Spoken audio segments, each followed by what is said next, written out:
আজকের খুতবা প্রধানত সূরা হজের একটি আয়াতকে কেন্দ্র করে। এই আয়াত নিয়ে আমি বেশ কয়েকদিন থেকেই চিন্তা করছিলাম, কিন্তু এটা নিয়ে খুতবা দেওয়ার বা এটাকে নিয়ে আমার চিন্তাভাবনা প্রকাশ করার কোনো সুযোগ হয়নি। বেশ কিছুদিন ধরেই আমি এই আয়াত নিয়ে চিন্তা করছিলাম, কারণ সামাজিক যোগাযোগের মাধ্যমে বা বিশ্বের বিভিন্ন দেশের মানুষজনের সাথে সরাসরি সাক্ষাতের মাধ্যমে আমার অনেক মানুষের সাথে আলাপ হয়েছে। মানুষজন তাদের চ্যালেঞ্জ বা প্রশ্ন নিয়ে আসে।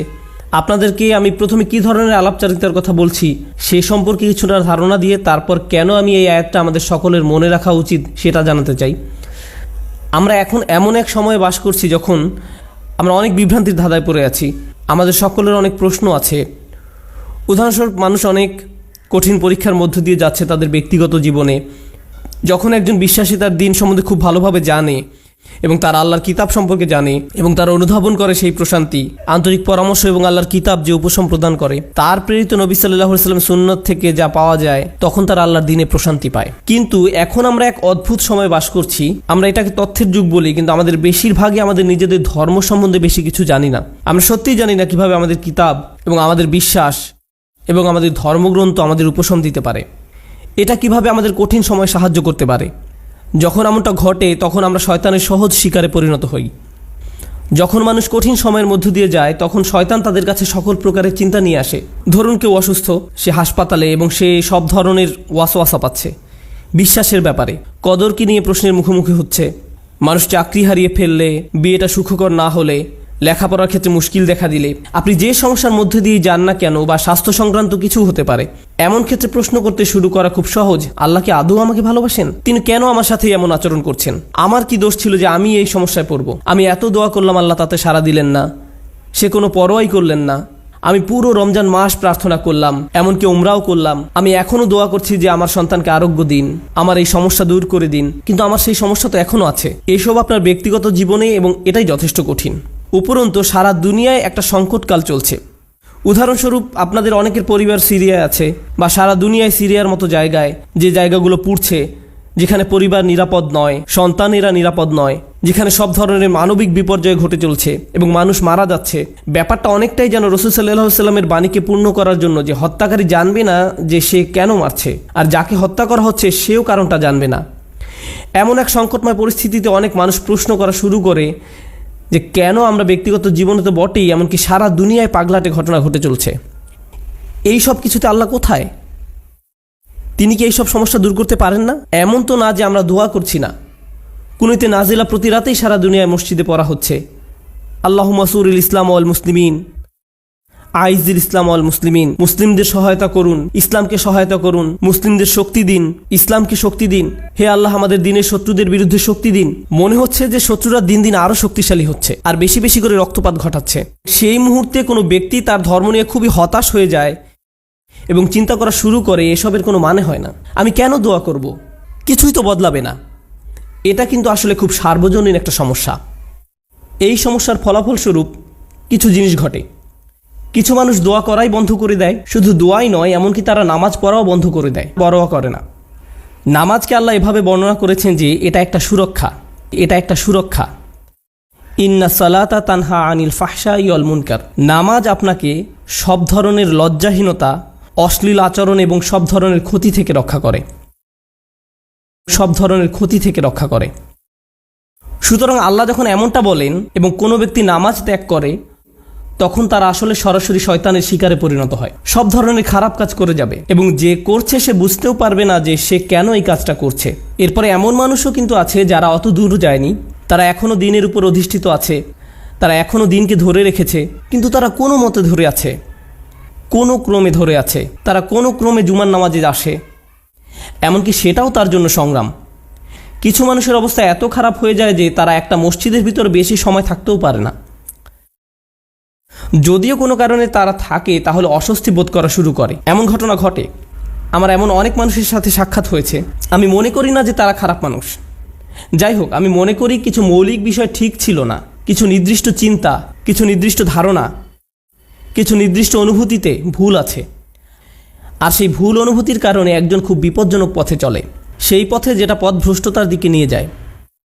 এদিকে সূরা হজের শুরুতে আল্লাহ আযজা ওয়া জাল্লা বলছেন সেই সব মানুষের কথা যাদের কাছে মানুষকে পথভ্রষ্ট করার কার্যপ্রণালী আছে, খারাপ মানুষ যারা কোনো জ্ঞান ছাড়াই আল্লাহর বিরুদ্ধে তর্ক করে, এরা আর কিছু চায় না। মাই ইউজাদিলু ফিল্লাহি বিগাইরি ইলমিন ওয়ালা হুদাও ওয়ালা কিতাবিম মুনির। কোনো ব্যক্তি আল্লাহর ব্যাপারে তর্ক করে, বিতর্ক করে এবং ধর্মকে ঘৃণা করে এবং আল্লাহকে ঘৃণা করে, নবী সাল্লাল্লাহু আলাইহি সাল্লামকে ঘৃণা করে এবং তাদের কোনো ধারণাই নাই যে তারা কেন বিতর্ক করছে, পথ নির্দেশনাও নেই, কোনো আলোকিত চিন্তার আলোকেও তারা কাজটা করে না, অভিযোগ করার জন্যই অভিযোগ করা। সেই ধরনের মানুষগুলোর জন্য শুধু এটা যথেষ্ট নয় যে তারা বিভ্রান্তিতে আছে, তাদের আসলে অন্য কাউকে ভুল পথে পরিচালিত করতে হবে। সেটা একদল মানুষ। কিন্তু এই দলের মানুষদের নিয়ে আমি আজ কথা বলবো না। আমি কথা বলবো এর পরের যে দল, তাদের নিয়ে, যারা কিনারায় আছে, আক্ষরিকভাবেই যারা প্রান্তে আছে। কুরআন তাদেরকে এইভাবে বর্ণনা করছে, অমিনান নাসি মান ইয়াবুদুল্লাহি আলা হারফ। আমি এটার এভাবে অনুবাদ করব যে মানুষের মধ্যে এমন কেউ আছে যে আল্লাহর উপাসনা করে একদমই কিনারায়। তারা আল্লাহর উপাসনা করে কিন্তু পর্বতের একদম খারাপ প্রান্তে। এর অর্থ কি? এর অর্থ হলো কিছু সময় এখানে, কিছু সময় সেখানে পড়ে যাওয়ার জন্য প্রস্তুত। তাদের বিশ্বাস যথেষ্ট স্থির নয়, তারা তাদের উপাসনায় যথেষ্ট স্থিতিশীল নয়, তারা অনড় নয়, তাদের মনে এমন প্রশ্ন আছে যার উত্তর তার জানা নেই, অমীমাংসিত আবেগ। সুতরাং সেটা কিভাবে প্রদর্শিত হয়? আল্লাহ নিজে বলেন, ফাইন আসাবাহু খায়রুন আতবাআন্না বিহি। যখন ভালো কিছু তাদের আসে, যদি জীবনে ভালো কিছু ঘটে, তাহলে তারা ভালো থাকে। ঠিক আছে, ঠিক আছে, আল্লাহ আসলে এই দুয়াটা শুনেছেন, সুতরাং আমি এখন নামাজ পড়তে পারি, আমার ভালো লাগছে। ওয়া ইন আসাবাহু ফিতনাতুন, যখন তারা কোনো ফিতনার সংস্পর্শে আসে। ফিতনা শব্দের অর্থ হলো কোনো ধরনের পরীক্ষা, কোনো কিছু যেটা তাদের বিশ্বাসকে পরীক্ষা করে।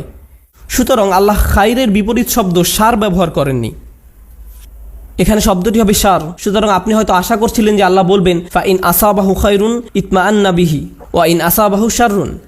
না, ওয়া ইন আসাবাতহু ফিতনাতুন। কেন এই শব্দটি গুরুত্বপূর্ণ? কারণ আল্লাহ আমাদেরকে জানাচ্ছেন, যখন আপনার খারাপ কিছু ঘটে, তখন শুধু আল্লাহ আপনার বিশ্বাসকে পরীক্ষা করছেন। আল্লাহ শুধু দেখতে চান আপনি কি বিশ্বাস করেন এক আল্লাহকে, যে আপনাকে তখনও ভালোবাসেন, যিনি তখনও আপনাকে গুরুত্ব দেন, তখনও তিনি আর রহমান, তখনও তিনি আর রাজেক, তিনি তখনও আপনার সব কিছুর যোগান দিয়ে যাচ্ছেন, আপনার যত্ন নিয়ে যাচ্ছেন, যদিও আপনি তা দেখতে পান না, যদিও আপনার মনে হচ্ছে যেন আপনার সামনে সমস্যার স্তূপ। আর শয়তান চায় যে আপনি প্রশ্ন করুন আল্লাহ কোথায়, সে চায় যে আপনি প্রশ্নটি করুন। তাই আল্লাহ আপনাকে অনেক সময় এমন পরিস্থিতি ফেলতে চান, এটা দেখার জন্য যে আপনার বিশ্বাস কতটা পাকাপোক্ত। এই দিনের শুরু কিন্তু আল্লাযিনা ইউমিনুনা বিল গায়ব, তারা এমন এক আল্লাহকে বিশ্বাস করে যাকে তারা দেখতে পায় না। এর অর্থ শুধু এই নয় যে আমরা আল্লাহকে দেখতে পাই না, পরিকল্পনাও দেখতে পাই না। আল্লাহ আপনাকে বলে দেন না যে তোমার দিনটা এভাবে যাবে, তুমি এখন কঠিন সময়ের মধ্য দিয়ে যাচ্ছ, কিন্তু সহজ সময় আসছে কয়েক সপ্তাহ বা কয়েক বছর বা কয়েক ঘন্টার মধ্যেই। আমরা জানি না যে পরবর্তী মিনিটেই পরিস্থিতি ভালো হবে নাকি আরও 10 বছর লাগবে, আমরা কিছু জানি না। আল্লাহ সেটা বলবেন না। ওমা কান আল্লাহু লিইউতলিয়াকুম আলাল গায়ব, আল্লাহ আপনাকে অদৃশ্যের ব্যাপারে জানাবেন না, তিনি সেটা আপনাকে জানাতে বাধ্য নন। আল্লাহ শুধু আপনাকে বলছেন তাকে বিশ্বাস করতে, শুধু আপনাকে বলছেন তাকে বিশ্বাস করতে, তাকে বিশ্বাস করতে যে আপনি নিজেকে কতটা ভালোবাসেন, আল্লাহ আপনাকে তার চেয়েও বেশি ভালোবাসেন। আপনাকে শাস্তি দিয়ে, যন্ত্রণা দিয়ে তার কোনো লাভ নেই, তার কোনো লাভ নেই। মা ইয়াফআলুল্লাহু বিআযাবিকুম, আপনাকে শাস্তি দিয়ে আল্লাহর কী লাভ? আপনি কেন ভাবেন যে আল্লাহ আপনাকে পাকড়াও করতে চান? আল্লাহ নিজে আক্ষরিক অর্থেই এই প্রশ্ন করেছেন। সুতরাং যখন আপনি আমি পরীক্ষার মধ্য দিয়ে যাই, তখনই এটা হিসাব করে দেখার সময় যে আল্লাহকে বিশ্বাস করা তো সহজ, যখন সব কিছু ঠিক আছে তখন এটা তুলনামূলকভাবে সহজ। কিন্তু বিশ্বাস করা কঠিন, বিশেষত আল্লাহর কিছু নামে, আল্লাহর সেই সব নামে যেগুলোকে আমরা কঠিন সময় আঁকড়িয়ে ধরে আছি, সেগুলোকে ধরে রাখা কঠিন যখন আমাদের উপর আঘাত আসে। যখন আমরা বিশ্বাস করি যে আল্লাহ উপশমকারী, আল্লাহই সব শিফার মালিক, তার কিতাব হলো শিফা, আর আপনি হাসপাতালে বসে আছেন মৃত্যুমুখী মার কাছে বা মৃত্যুমুখী বাবার কাছে, তখন বিশ্বাস করা কঠিন। এটা অনেকের কাছেই কঠিন মনে হয়। এই খুতবাকে আমি 2টা জিনিসে ভাগ করতে চাই। একটা হলো দোয়া বিষয়ে আমাদের চিন্তাভাবনা সংশোধন করা। পবিত্র কুরআনের অধিকাংশ দোয়াতে, নবী সাল্লাল্লাহু আলাইহি সাল্লামের সুন্নতের অধিকাংশ দোয়াতে আপনি খুব সাধারণ একটা ব্যাপার খেয়াল করবেন যে কোনো না কোনোভাবে আপনি আল্লাহর কাছে নিজের জন্য আরও বেশি শক্তি, আরও বেশি সামর্থ্য প্রার্থনা করছেন। আপনি আল্লাহর কাছে পথ প্রদর্শন, আল্লাহর কাছে ক্ষমাশীলতা এবং আল্লাহর কাছে কৃতজ্ঞতা প্রকাশ করার দোয়া করছেন। আউজিআনি আন আশকুরা নি'মাতাকা আল্লাতী আন'আমতা আলাইয়া, আমাকে ক্ষমতা প্রদান করুন যাতে আমি আপনার নিয়ামতের কৃতজ্ঞতা প্রকাশ করতে পারি। আমি আপনাদের একটা উদাহরণ দিব যা দ্বারা আপনাদের বুঝতে সহায়ক হবে যে আমি আসলে কি বোঝাতে চাচ্ছি। যেমন ধরুন, একজন মানুষ সমুদ্রে ছিল এবং তাদের জাহাজের সাথে পাথরের সংঘর্ষ হয়ে জাহাজটি ডুবে গেল। তিনি একটি কাঠের টুকরায় সমুদ্রে ভেসে আছেন, দোয়া করছেন এবং আল্লাহর কাছে দোয়া করছেন। এমত অবস্থায় তিনি দুইভাবে দোয়া করতে পারেন: হে আল্লাহ, আমাকে এখনই একটি দ্বীপে স্থানান্তর করুন এবং এই ঝড় বৃষ্টি বন্ধ করে দিন, অথবা হে আল্লাহ, আমাকে এই কঠিন সময় মোকাবেলা করার শক্তি দিন। এখন তিনি দোয়া করলেন, আমাকে এখন একটি হেলিকপ্টার পাঠান এবং আমাকে একটি দ্বীপে নিয়ে যান। দোয়া করতে লাগলেন, হেলিকপ্টার হেলিকপ্টার হেলিকপ্টার, কিন্তু কোনো হেলিকপ্টার আসলো না। তিনি বললেন, আল্লাহ, আমাকে হেলিকপ্টারও পাঠালেন না, আমি তো অনেক দোয়া করলাম, এটা ঠিক না, বাদ দাও, আমি আর দোয়াই করব না। অথবা মনে করুন উনি দোয়া করছেন সমুদ্র শুকিয়ে সমতল ভূমি হয়ে যাক, বলছেন, হে আল্লাহ, আপনার তো সেই ক্ষমতা আছে যে কোনো অবস্থার পরিবর্তনের, আপনি সকল কিছুর সৃষ্টিকর্তা, আপনি এই সমুদ্রকে সমতল ভূমিতে পরিণত করতেই পারেন। আপনি যেহেতু ইব্রাহিম আলাইসাল্লামকে নিক্ষেপ করে আগুন ঠান্ডা করে দিয়েছিলেন, আপনি আমার জন্য এটাও করতে পারেন। কিন্তু তারপরও সেটা ভূমিতে পরিণত হয় না, সমুদ্রই থেকে যায় এবং লোকটা ধীরে ধীরে ডুবে যাচ্ছেন। আমি যে বিষয়টা বলতে যাচ্ছি, আমরা মনে করি দোয়ার উদ্দেশ্য হলো আমাদের পারিপার্শ্বিক বাস্তবতা পরিবর্তন করা। কিন্তু যদি আপনি কুরআন এবং সুন্নাহর দোয়াগুলো অধ্যয়ন করে থাকেন, তবে আপনি খেয়াল করে দেখবেন যে পরিবর্তন আপনি যা চাইবেন তা একান্তই নিজের জন্য। হে আল্লাহ, আমি একটা কঠিন সময়ের মধ্যে দিয়ে যাচ্ছি, এটা কাটিয়ে ওঠার সক্ষমতা দান করুন। কিছু পরীক্ষার্থী একটা সাধারণ পরীক্ষা দিবে, তখন তারা দুই ধরনের দোয়া করতে পারে। একটি হলো, হে আল্লাহ, আমাকে এই বিষয়টি বুঝে নেওয়ার ক্ষমতা দিন, মনোযোগী করুন, আমাকে এমন ক্ষমতা দিন যেন পরীক্ষা দেওয়ার সময় আমি ঘাবড়িয়ে না যাই, অলসতা যেন আমাকে গ্রাস না করে, এভাবে নিজের জন্য দোয়া করা। অথবা তারা এভাবে বলতে পারেন, ইয়া আল্লাহ, আমি জানি এটা একটা মেডিকেল পরীক্ষা, কিন্তু আপনি এটাকে ক্লাস 2 এর অঙ্কর পরীক্ষার মতো সহজ করে দিন, যেন আমার এই সমস্যাই না থাকে। আপনি হয়তো বাস্তবতা বদলাবার জন্য দোয়া করতে পারেন, অথবা নিজের সক্ষমতা বৃদ্ধির জন্য দোয়া করতে পারেন। বেশিরভাগ মানুষ যারা ধর্মবিশ্বাসে দুর্বল, তারা নিজেদের ক্ষমতা বৃদ্ধি বা নিজেদের পরিবর্তন চায় না, এবং আল্লাহর কাছেও তাই চায়। কিন্তু আসলে কি সেই পরিবর্তন হয় না? এবং যখন পরিবর্তন হয় না, তখন তারা আল্লাহকে দোষারোপ করে, কেন আপনি আমার পৃথিবীকে পরিবর্তন করেননি, কেন আপনি সব কিছুকে আমার জন্য সহজ করে দেননি। আপনি যদি চান বাস্তবতা আপনার পক্ষে থাকবে, তাহলে আপনাকে সত্যিকারভাবে শিখতে হবে কিভাবে আল্লাহর কাছে সমর্পিত হতে হয়। এমন নয় যে যখন কিছু প্রয়োজন, কোনো সমস্যা, তখনই আল্লাহর কাছে সাহায্য চান, বরং আপনি আল্লাহর কাছে সব সময় আসবেন, আপনাকে সব সময় তার কাছে সমর্পিত হতে হবে। এভাবে এই মনোভাবের উন্নতি হবে এবং এমন একটি সময় আসবে যখন বাস্তবতা আমাদের কাছে আত্মসমর্পণ করবে, আর সেই সময় হলো যখন আমরা আল্লাহর সাথে মিলিত হব। আমরা যা চাই তা সবই আমরা পাবো। সমস্যা হলো আমরা সবাই এই মুহূর্তে চাই। আল্লাহ বলছেন, আমি তোমাদের সবই দিব, কিন্তু এখন তোমরা কিছু ভালো অভিজ্ঞতা অর্জন করবে এবং কিছুটা পরীক্ষায় পড়বে। আর একমাত্র যে কারণে তিনি আমাদের পরীক্ষায় উপনীত করেন তা হলো তিনি চান আমরা যেন উত্তীর্ণ হই এবং জান্নাতের জন্য যোগ্যতা অর্জন করি, কারণ এই কষ্টকর যাত্রা আমাদেরকে তার সান্নিধ্যে নিয়ে আসবে। পরবর্তী প্রসঙ্গে আসতে পারি, যাতে করে এই আয়াত শেষ করতে পারি। প্রতিবন্ধকতার উদ্দেশ্য। আমরা আমাদের জীবনে কিছু জিনিস চাই। একজন যুবক হয়তো বিয়ে করতে ইচ্ছুক বা একজন যুবতী বিয়ে করতে ইচ্ছুক। আপনি একটা ভালো চাকরি বা বাড়ি চান, আপনি চান আপনার পরিবার ভালো থাকুক, আপনি সন্তানদের ভালোভাবে লালন পালন করতে চান, তাদের জন্য ভালো শিক্ষা, তাদের ভালো বিয়ে দিতে চান। আমাদের জীবনে বিভিন্ন জিনিসের অগ্রাধিকার রয়েছে, এমন জিনিস যা আপনি চাচ্ছেন গত মাস থেকে। আপনি বিভিন্ন জিনিস এই জীবনে অর্জন করতে চান। আল্লাহ তার কিতাবে আমাদের শিক্ষা দেন যে এমন একটা জিনিস আছে, তা যদি তোমরা অর্জন করতে পারো, সেটা হবে তোমাদের জীবনের সবচেয়ে বড় অর্জন। সব ঠিক হয়ে যাবে যদি তোমরা এই জিনিস পাও, এবং সেই জিনিস হলো আল্লাহর নিকটবর্তী হওয়া, আল্লাহর সাথে ভালো সম্পর্ক তৈরি করা, তাঁর সাথে সত্যিকারের সম্পর্ক ও বন্ধন তৈরি করা। কিন্তু সমস্যা হলো যখন জীবন সত্যি ভালো থাকে, তখন তারা পথভ্রষ্ট হয়ে পড়ে। আপনি তখন ভিডিও গেম থেকে শুরু করে চলচ্চিত্র, তা থেকে সোশ্যাল মিডিয়ার হালচাল, তা থেকে রেস্টুরেন্টে বন্ধুবান্ধবদের সাথে ঘোরাঘুরি, দিন শেষে ঘুমিয়ে পড়েন। আল্লাহকে ভুলে যান, আল্লাহকে মনে রাখেন না, ভুলে যান। এরপর যখন কঠিন সময় আসে, তখন বন্ধুরা আর সাথে থাকে না, খেলাধুলা ভালো লাগে না, গাড়িটাও ভালো লাগে না, কারণ স্বাস্থ্য নষ্ট হয়ে গিয়েছে। আর যখন শরীর অসুস্থ হয়ে পড়ে, কোনো কিছুই আর ভালো লাগে না, খালি তখন মনে হয় যে আমি কখন হাসপাতালের থেকে ছাড়া পাবো। আমি যদি আবার হাঁটতে পারতাম, মানুষজন আপনার পছন্দের খাবার আনবে, আপনি খেতে যাচ্ছেন না। আপনার পছন্দের মুভি দেখাবে, আপনি দেখতে চান না। আপনি সারাক্ষণ যেসব বিষয়ে মেতে থাকতেন, একটার পর একটার পিছে ছুটে বেড়াতেন, আজ আর কিছুই ভাল লাগে না। কোনো কিছুর প্রতি আজ আপনার কোনো আগ্রহ নেই, কারণ আল্লাহর একটি রহমত আপনার জন্য কিছুটা কমে গিয়েছে। এমত অবস্থায় আপনার জন্য দুইটা উপায় রয়েছে। আপনি যদি এমন মানুষ হন যাদের অবস্থান বিশ্বাসের একেবারে প্রান্ত সীমায়, আপনি আল্লাহকে দোষ দেওয়া শুরু করতে পারেন, আপনি কেন আমাকে এই বিপদে ফেললেন। অথবা এই বিপদের সময় আপনি আমাদের জীবনের সবচেয়ে শ্রেষ্ঠ সম্পত্তি অর্জন করতে পারি, আর সেটা হলো বিনম্রতা এবং আল্লাহর অধিক নিকটবর্তী হওয়া। এভাবে আত্ম-উপলব্ধি করা যে যখন আমি সুস্থ এবং সম্পদশালী ছিলাম, সব কিছু ঠিক ছিল, তখন আমি বুঝতে পারিনি যে তখন একজন আমাকে সব কিছু প্রদান করে যাচ্ছিলেন। আল্লাহ আমাকে প্রতি মুহূর্তে যোগান দিয়েছিলেন। আমি এর কোনো কিছুরই যোগ্য ছিলাম না।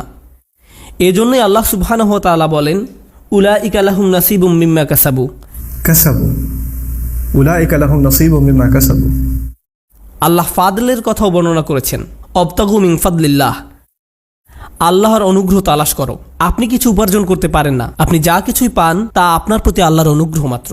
কিন্তু সময় থাকতে বুঝতে পারেননি, কারণ আপনি এটা সহজেই পেয়েছিলেন। আপনি আল্লাহর কাছে অনুনয় বিনয় করে চাইতে থাকেন, কান্নাকাটি করেন এবং এমনভাবে প্রার্থনা করতে থাকেন যেভাবে পূর্বে কখনো করেননি, যেভাবে আগে কখনো অনুভব করেননি, এবং অতঃপর আল্লাহ আপনাকে সুস্থ করেন।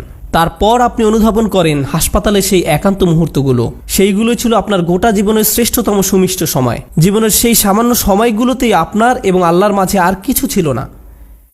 সেই মিষ্টি মুহূর্তগুলো আপনাকে আখিরাতে রক্ষা করে দিতে পারে। এই মুহূর্তগুলি হতে পারে সবচেয়ে বড় পুরস্কার যা আল্লাহ আপনাকে দিয়েছেন। যখন সময় কঠিন হয়ে যায়, ওয়া ইন আসাবাতহু ফিতনাতুন ইনকালাবা আলা ওয়াজহিহি, এবং যদি কোনো পরীক্ষায় পড়ে তখন মুখ ঘুরিয়ে নেয়। তার মানে কি? তার মানে আমি আল্লাহর কাছে কিছুই চাই না। কিভাবে তিনি আমাকে ছেড়ে গেলেন? কেন তিনি আমাকে বিপদে ফেললেন? আমাদের সময় এটা উপলব্ধি করা খুবই সহজ। আমরা অস্বাভাবিক এক ভোগবাদী সমাজে বসবাস করি, যেখানে সব কিছু সহজলভ্য এবং দ্রুত লাভ করা যায়। বিনোদন পেতে চান? ফোনে একটা অ্যাপ খুললেই হবে। কিছু কিনতে চান? জাস্ট অ্যামাজন থেকে অর্ডার করুন, এটা আপনার ঘরে পৌঁছে যাবে। সবকিছু কষ্ট ছাড়া পাওয়া যায় এবং সবকিছু সাথে সাথেই পাওয়া যায়। আপনি কিছু চাইছেন, আপনাকে তার কাছে যেতে হবে না, সেটাই আপনার কাছে আসবে। সবকিছু দ্রুত হয়। আমাদের এখন আপ্যায়িত হওয়ার অভ্যাস হয়ে গিয়েছে। আপনার একটা অর্ডার যদি 2 থেকে 3 দিনের জন্য দেরি হয়, তবে আপনি তাকে 1 স্টার বা থামস ডাউন খারাপ রেটিং দিচ্ছেন। আমরা এতে অভ্যস্ত হয়ে গেছি।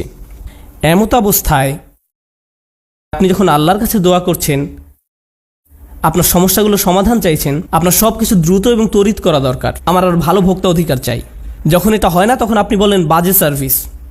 আমার আর ভালো ভোক্তা অধিকার চাই, আমার আর ভালো ভোক্তা অধিকার চাই।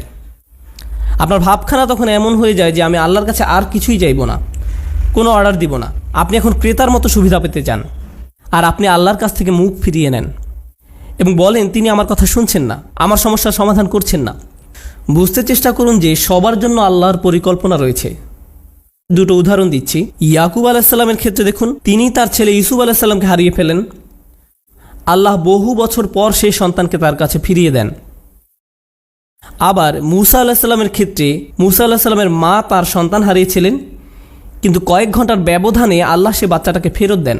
কেননা কয়েক ঘন্টার মধ্যেই যখন বাচ্চাটা ক্ষুধার্ত হয়, পরবর্তী খাবার সেই একই মায়ের কাছ থেকেই পায়, কারণ সে অন্য কারো কাছ থেকে খাবে না। আমি কি বলতে চাচ্ছি? এই জগতে আল্লাহ কখনো কখনো নিমেষেই আমাদের বিপদমুক্ত করেন, আবার কখনো বা বহু বছর পরে বিপদমুক্ত করেন, কিন্তু প্রতি ক্ষেত্রেই আল্লাহ ভালোর জন্যই করেন। আমি কি বলতে চাচ্ছি? ভালোর জন্যই করেন। আমি বিশেষত ইয়াকুব আলাইসাল্লামের গল্পটা পছন্দ করি, কেননা এই ঘটনার কল্যাণকর দিকগুলো চিন্তা করে দেখুন একবার। এত বছর ধরে বাবা কাঁদলেন এবং প্রায় নিজের দৃষ্টিশক্তি হারিয়ে ফেললেন, তাই না? কোরআনের ভাষা অবিয়াদ্দা তাই না হু। কোন আলেম যেমন আলুসি রহমতুল্লাহ মন্তব্য করেন তিনি কাঁদতে কাঁদতে অন্ধ হয়ে গিয়েছিলেন। এখন এই পুরো সময়টা জুড়ে ইউসুফ আলাইসাল্লাম কোথায় ছিলেন? তিনি ছিলেন জেলে। প্রথমত তিনি ছিলেন শিশু শ্রমিক এবং বড় হওয়ার পর জেলে যান, বহু বছর জেলে কাটান। হয় তিনি ছিলেন শিশু শ্রমিক, নতুবা তিনি জেলের কয়েদি হিসাবে জীবনযাপন করেন। প্রথমত তিনি ছিলেন শিশু শ্রমিক, নতুবা তিনি জেলের কয়েদি হিসাবে জীবনযাপন করেন। সুন্দর জীবন ছিল না, এটা সুন্দর জীবন নয়। কিন্তু এরপরও যখন তিনি রাজার স্বপ্নের অর্থ বলেন এবং সেই স্বপ্নের অর্থ হয় যে পুরো অর্থনীতিতে 7 বছরের মধ্যে ধস নামবে, মানুষজন দুর্ভিক্ষে মারা যাবে, একজনই তখন সেই সমস্যার সমাধান জানতেন, তিনি হলেন ইউসুফ আলাইসাল্লাম। যদি তিনি জেলে না থাকতেন তাহলে রাজাকে সাহায্য করতে পারতেন না। বুঝতে পেরেছেন? যদি ইউসুফ আলাইহিস সালাম পুরোটা সময় নিজের বাবার সাথে কাটাতেন তাহলে এমন ঘটনা ঘটতো না। তাই এখন যেহেতু তিনি সেখানে রয়েছেন এবং স্বপ্নের ব্যাখ্যা দেন এবং বলেন আমিই পারবো সমস্যার সমাধান করতে, আমাকে সম্পদ রক্ষার দায়িত্ব দিন, আমিই পারবো সমস্যার সমাধান করতে, আমাকে সম্পদ রক্ষার দায়িত্ব দিন, এবং তিনি যখন এই কাজগুলো সম্পাদন করেন তখন কি হলো? লাখ লাখ বাবা মাকে আর কাঁদতে হয়নি, কারণ তাদের সন্তান ক্ষুধার যন্ত্রণায় মৃত্যুবরণ করেনি। একজন বাবা তার সন্তানের জন্য বহু বছর কাঁদলেন, কিন্তু তার একার কান্নায় আল্লাহ হাজার হাজার পরিবারকে কান্না থেকে বাঁচিয়ে দেন। কারণ তিনি যদি অর্থনীতি এবং ফসল না বাঁচাতেন পুরো দেশটাতে খরা হতো, মানুষ দুর্ভিক্ষে মারা যেত এবং যুদ্ধসহ বিভিন্ন সমস্যার সূত্রপাত হতো। কখনো কখনো আপনি যে সমস্যার মধ্য দিয়ে যান সেটা শুধু আপনার নিজের জন্যই কল্যাণকর নয়, সেটা অনেকের জন্য সাদকায় জারিয়ে পরিণত হতে পারে। আপনি সেটা জানেন না, কিন্তু আপনার ইমানের অবস্থা যদি নড়বড়ে হয় আল্লাহর উপর আপনার এমন বিশ্বাস থাকবে না, আর তাই এই নড়বড়ে ইমানের কারণেই আপনি আল্লাহর দিক থেকে মুখ ফিরিয়ে নেবেন। তারপর আল্লাহ বলেন খসিরত দুনিয়া ওয়াল আখিরা। যখন মানুষ এমন করে তখন তারা এই দুনিয়া এবং পরকাল উভয়টাই হারায়। এর মানে কি? আপনি যদি নিজেকে ধরে রাখতে পারেন, দেখুন আল্লাহ বলছেন লাকাদ খলাকনাল ইনসানা ফি কাবাদ, নিঃসন্দেহে আমি মানুষকে সৃষ্টি করেছি কষ্ট ক্লেশের মধ্যে। আপনি আল্লাহকে বিশ্বাস করুন আর নাই করুন, আপনার জীবনে চ্যালেঞ্জ থাকবেই। আপনি আল্লাহকে বিশ্বাস করুন আর নাই করুন, জীবিকা উপার্জন করতে আপনাকে প্রচুর পরিশ্রম করতে হবে, অসুস্থতার সাথে লড়াই করতে হবে।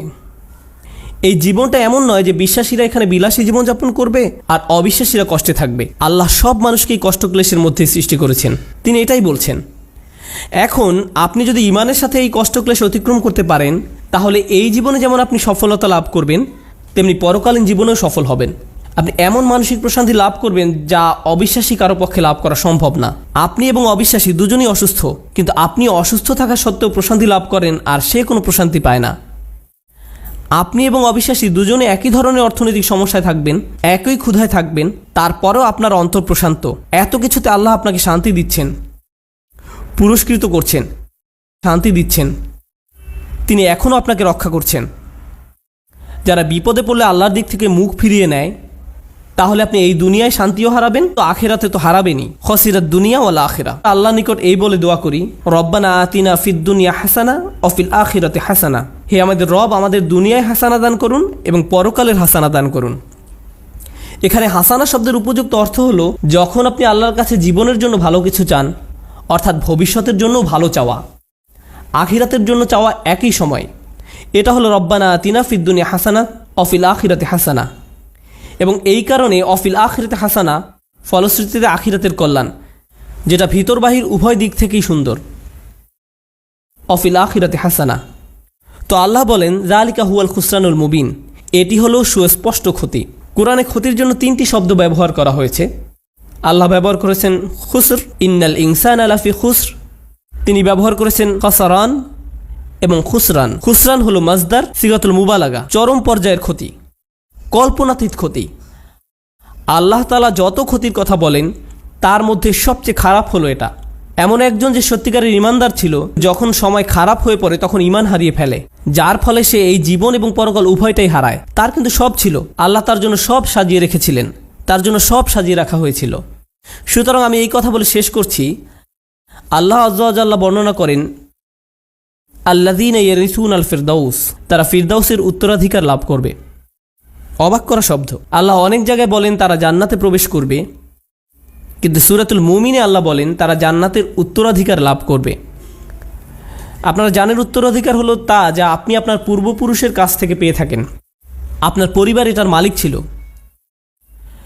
রাসূল সাল্লাল্লাহু আলাইহি ওয়াসাল্লাম আসলে এটাকে এভাবে বর্ণনা করেছেন, এর 2টি ব্যাখ্যা রয়েছে। জান্নাত আমাদের পিতা আদম আলাইহিস সালামকে দেয়া হয়েছিল, তাই আমরা এর জন্য ইতিমধ্যে যোগ্যতা সম্পন্ন, ইতিমধ্যেই। সুতরাং আমরা মিরাস হিসাবে সেখানে দাখিল হব, আমরা উত্তরাধিকার সূত্রে এটা লাভ করব। কিন্তু আরেকটি সুন্দর হাদিস আমি পেয়েছি যখন আমি এটা নিয়ে অধ্যয়ন করছিলাম, ফিরদাউস নিয়ে পড়ছিলাম। রাসূল সাল্লাল্লাহু আলাইহি ওয়াসাল্লামের এক বিস্ময়কর হাদিস। রাসূল সাল্লাল্লাহু আলাইহি ওয়াসাল্লাম বলেন আল্লাহ জান্নাতুল ফিরদাউসের সকল মানুষের জন্য ঘর তৈরি করে রেখেছেন। আল্লাহ জান্নাতুল ফিরদাউসের সকল মানুষের জন্য ঘর তৈরি করে রেখেছেন, সকল মানুষের জন্য, শুধুমাত্র বিশ্বাসীদের জন্য না। কিন্তু কিছু মানুষ ওখানে যেতে চায় না। বিশ্বাসীরা যখন যাবে তখন তারা অনেক খালি ঘর দেখতে পাবে, সুতরাং তারা সে ঘরগুলো উত্তরাধিকার সূত্রে পাবে। আল্লাহ আমাদেরকে তাদের অন্তর্ভুক্ত করুন যারা উত্তরাধিকার সূত্রে জান্নাতের ঘর পাবে। তাদের নয় যাদের ঘর খালি থাকবে। যে ঘর আল্লাহ আমাদের জন্য বানিয়েছেন সেগুলো এখনই সেখানে আছে।